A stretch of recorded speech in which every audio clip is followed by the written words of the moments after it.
Camp Widow Australia. Knowing that everybody understood what I was experiencing gave me hope that maybe I would one day move through the deep pain that I was experiencing at the time. So before Mother's Day, I wanted you to think about this from a different perspective, because there is something coming here to Brisbane for the very first time. It's Brisbane's first Camp Widow, and the co-founder of First Light joins us right now. Carren Stapleton, morning. Good morning. Now, this is something that's been overseas. It's huge in America, and it's the first time it's going to happen, and it's going to be here in Brisbane. It's for widows, people that have sadly lost their husband, and people from all different ages as well. Exactly. It's actually for all widowed people, so people who've lost their husband or wife or their partner. They might have been engaged, they could have been in a long-term relationship. We define widowhood as someone who's lost the person who they had planned to spend their life with.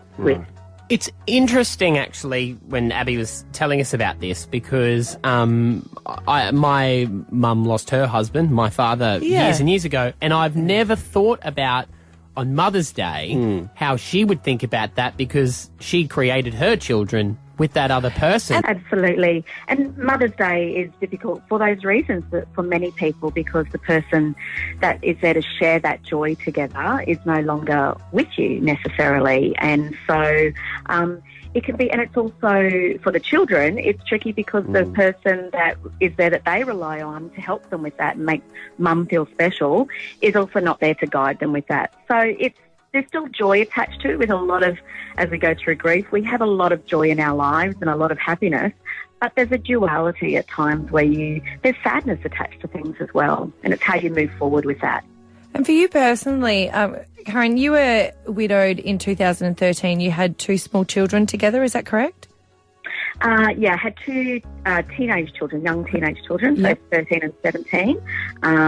We were a blended family, so I also had 2 stepchildren as well who were 18 and 21. It was tricky, and I lost my husband, Dave, around Mother's Day, so just before Mother's Day. So our first Mother's Day was a tricky space for all of us, and luckily we had our family come in to support us. So they were able to take the lead and help the kids as we navigated that as a family, our first Mother's Day, in a very raw state at the time, So you can get tickets to come along to this, firstlight.org.au.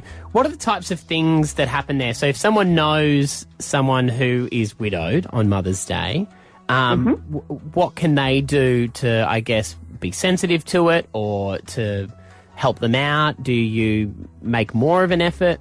I think absolutely, because I think, a bit like you said, you don't really think about being in someone else's shoes, and we're all guilty of that.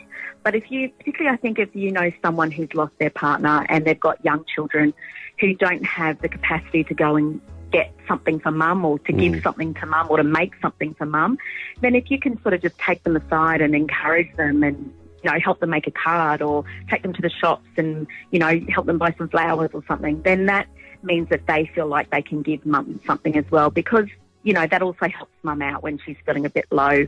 As much as she loves the kids, as we all do, those days can be a little bit hard because you're also missing someone. I hadn't really thought about that it's you've got no one to do all the stuff for the kids, because, I'll be running out and getting Rory's. Yeah, you do, don't you? Yeah. Reading your story, do you have those moments of, because sadly your husband died suddenly at work, and do you always think about those moments when you left and, I guess savouring those goodbyes and making sure that you do let each person know how much you love them at each given time? Yeah, that's a big thing for me. I didn't get to say goodbye, although we had a very loving relationship, and because he worked shift work, we were often passing at times, and so we'd try and check in during the day if we didn't get to be up together in the morning to leave for work together. So we'd always have the opportunity to sort of say that. But I do miss the fact that I didn't get to have that final conversation, knowing it would be the final conversation. So I'm a big I love you all the time. Yeah, no, you're allowed to be. And drive safe and be safe and all those things, because for me, making sure you say the things that are in your heart and letting people know how you feel is incredibly important. And you know that he would know that. And you, like you said, you'd had so many of those conversations, but I guess it's always important. Definitely, but it's just something that just always lingers a little bit, you know. Yeah. Yeah, and everyone has those things, I think, in their lives, you know, in the hard times, but it's how we try to make them our own, but also learn from them and do better. And so for me, it's like making sure I always have those conversations and tell people how I feel, definitely. Even when you're fighting, you've got to end the phone call with an I love you. Yeah, but you can't do it with tone. No, I don't do it with tone. I mean, there might be tone in it, but I always say to my mother, say it.